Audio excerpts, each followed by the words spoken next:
Hey guys, welcome to Nerdarchy. For nerds, by nerds, hanging out with these nerds. Scott Garibay. I'm Nerdarchist Ted. And what we have for you today is an unboxing of the Star Wars beginner set, Force and Destiny, number 3 in our 3-part series of unboxing. Before we get into that, though, while Dave is opening it, why don't you guys jump down to the description below, sign up for Nerdarchy, the newsletter. It's a great way to get gaming tips delivered straight to your inbox, as well as learn how to game with Nerdarchy. Indeed. Good stuff. Oh no, it did not cut. Uh-oh. No. So this is the Force and Destiny Knights, the Jedi book, the Luke book, the Luke box. Or as Ted calls it, the Luke crate. So yeah, this is the cap, right? And as you can see, there are Jedis right on the cover, and so you have that's the same race as Clo Plune, and also I think there's either Togruta or a Twi'lek on there. I think she's Miralyn. She's actually Miralyn. There are a lot of races in the Star Wars role-playing game, and also you can see one of the things that's great is as I'm learning these role-playing game books, I'm starting to learn some of the creatures, the actual beasts and monsters that are within the Star Wars world. Right. You don't see a lot of those in the movies. You do get to see a lot more of them in the game than you do in the movies. You see them in the games, and you read about them in some of the novels, and there's plenty of Star Wars novels that are out there. That's true. Now, the great thing about about these box sets, as we talked about in some of the other videos, right now you can get them for about $25, $26 on Amazon, and the bulk of that price really comes into the dice. Right. Now, again, we talked about in the other videos that like the retail on these dice is about $15, and you're really not getting them at retail right now. You're kind of in the hopes that they're on a printing wave and it's taking them longer. I don't know. Scott thinks that they're going out. That they're not going to be available again, which that'll be the first time that's ever happened where in a tabletop role-playing game, and actually we're already there. This has never happened in the history of tabletop role-playing games where you were not able to actively buy dice for the role-playing game. Yeah, it's really an unusual circumstance. I think a lot of people were surprised to see us arrive here. Right. I wasn't. I always knew this was going to be, that this was going to be challenging for them to hold on to this licensed property. The first thing we need to mention, I think, is the example play, right? Like every one of these boxes comes with basically a little, hey, read this first. See, it says it right there. And what it is basically just an explanation of the game, and they give a little bit of sample play for you to tear into. And then you start. Next is the adventure book, right? And on the back of the adventure book, you have a great guide to critical injuries, a great guide to the symbols that are on the dice, a great guide to the dice themselves, like what their actual names are, not just what color they are. And then on the bottom here, you also have a guide to the difficulties for the things that you're trying to accomplish. So those go from easy to formidable. Easy would be 1 purple die, and formidable would be all the way down to 5 purple die getting added to your pool. And needing the 5 purple die, as you can see from the set, you only get 3. So that goes into the mindset that you know that you need more than 1 set of dice. Absolutely. And then this is the rule book. So this is a boil down of the rules that you need to play any of the Star Wars role-playing games. But this actually gives specific rules for Jedi. And so this book is all about the Jedi. One thing I thought was really fascinating about this game is, and they actually progressed to the point where in the first book, they always assumed you would be playing a light side user. In the second book, and actually in the Force and Destiny, they said, we've made it so you can play a light side Force user, a dark side Force user, or even a gray Force user. And so they actually really made it so that there's a lot of range, flexibility, and what you can do. Well, the first one, goes over. Edge of the Empire talks about mercenaries, and you're not working for the Empire. You're not working for the rebellion. Per se, you've got the ability to do what you want there with Age of Rebellion, you're really looking more along the lines of you work for the rebellion, you are hired by the rebellion. However you want to look at it, You're a part of the rebellion. With Force and Destiny, it opens it up a little bit more, and it's designed for, hey, you've got Force users. Which the funny thing about that though is there's so little Force users actually in the Star Wars universe. The modern stuff. Right. One of the things I will say about these books, they're packed from the cover to cover with content, and then like we showed you, you flip it over, and there's more content actually on the back cover. Yeah. To put right in your game. Scott was just holding up the pawns that go with the map, with your adventures. Yep. And the great part about those pawns is this is a pre-printed adventure, so you already know what tokens you need, what pawns you need, what monsters you're going to fight, what ships you're going to use. So you've got everything you need right there to run those things right here. It looks like you even got the pawns for your characters. And you had said in one of the other videos that there is the other characters that can be printed online. Yeah, so in addition. I wonder whether or not They're included. So who do we got here, Scott? We've got Canary the Seeker. And I think she's a Togruta. She's a Force sensitive person, so she's very much just like Leia Organa, where she is not a Jedi. This is Dao, and he is a Zabrak, and he is a mystic. So he is somebody who uses Force in a way that is not from the Jedi tradition. Really, really interesting character. The Togruta is like Ahsoka Tano. The Zabrak is like Darth Maul. I know I don't know the name of that race, but that's the same race as Taras, the Sentinel. Yeah, he's the same race as Plo Koon. Correct. The Jedi Master from the prequel trilogy. I'm kind of surprised. This is the first time Ted's been like, I don't know that race. Yeah, I don't have all of them memorized. Don't worry, Ted. I got you covered on this one. We got Surrenda, the Guardian. She's clearly human.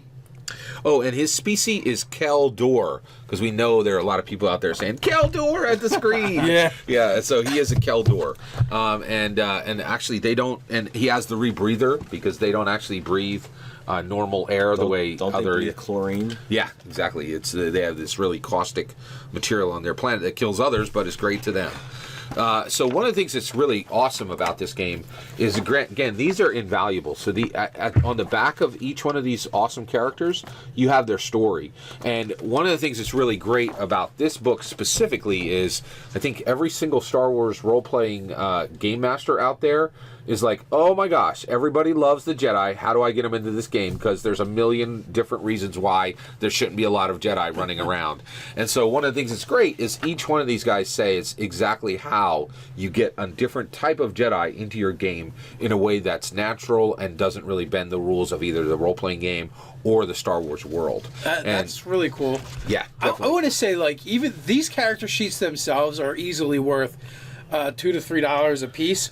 And the reason why I can say that is, like, Green Ronin for years has put out like these micro products where they'll do, like, I forget if it was a monthly or a weekly download you could buy for, I think it was monthly, you could buy for either 99 cents or $1.99, and it was 3 pages as a digital download. And these are 8 pages of full color physical product. And we've talked about this in some other videos. You've got the regular version, you've got them leveled up, you've got them leveled up again, so that you can't just spend your experience willy-nilly with the beginner sets like you can with a regular game.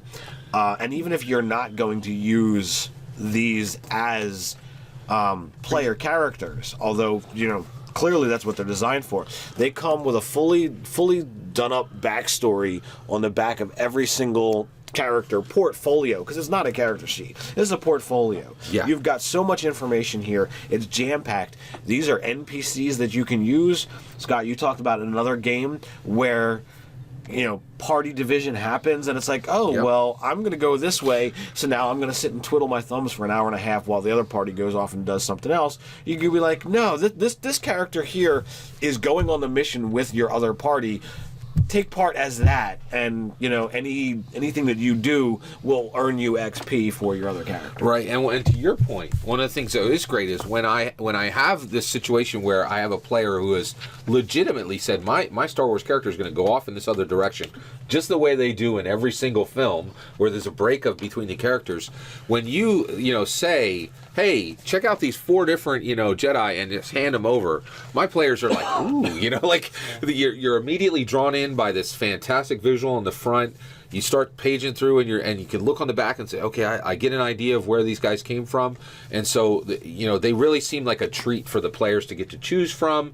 They're one of the things that's great is they took the time to make them unique, so when you're handing them over, they're not overlapping, like they each have their own flavor. One of the things that's great too is in the back of each of these is the force and the power tree. So this is very much like a video game where you're like, if I have this power, it's isolated. I can't go anywhere from there. But if I have this one, right, I can go down, and then I can go over, and I can get this new power, and then I can continue. It's literally a tree. And so one of the things that's great is my players are having a lot of fun with saying, what path am I going to take? Because I need to be, planning out what I'm going to do. And it's just really nice to. This is a way to take this really complex game and boil it down and make those decisions easy and make them fun and get people. These are a little more than that, in my opinion.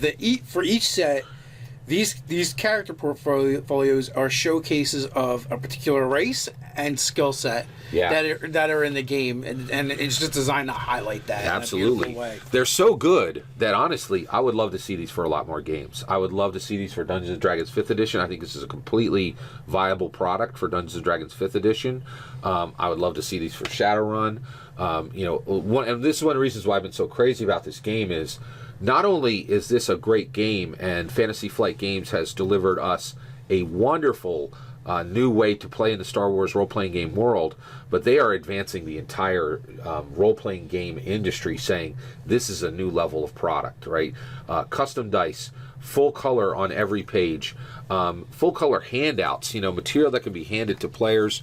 Also, saying if you have a role-playing game, you need to have a super high-end, expensive option for the people who are blessed to be able to purchase those and really can dig into the game at a level of money that other people can't. But even more than that, have a $25 option to say, and multiple $25 options to say, do you want to play the game this way? Do you want to play the game this way? Do you want to play the game this way? Do you want to lower your risk of playing the game to a very low number point and really get a lot of value? So I think they're advancing the industry, not just this particular game, which I think is really exciting. Because you're saying like online, you can load like 2 more characters. Exactly. We have for $25, I think retail is probably about $30 or so.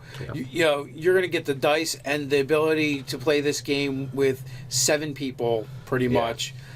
For I don't know how long each of the adventures are, but still, even entertaining 7 people for one night for $30 is amazing, in my opinion. Well, it's amazing to me because I feel like we sound like we're hard selling this. We don't get a dime from any of these people. We're hard selling it because we've been playing it and we have a lot of fun with it.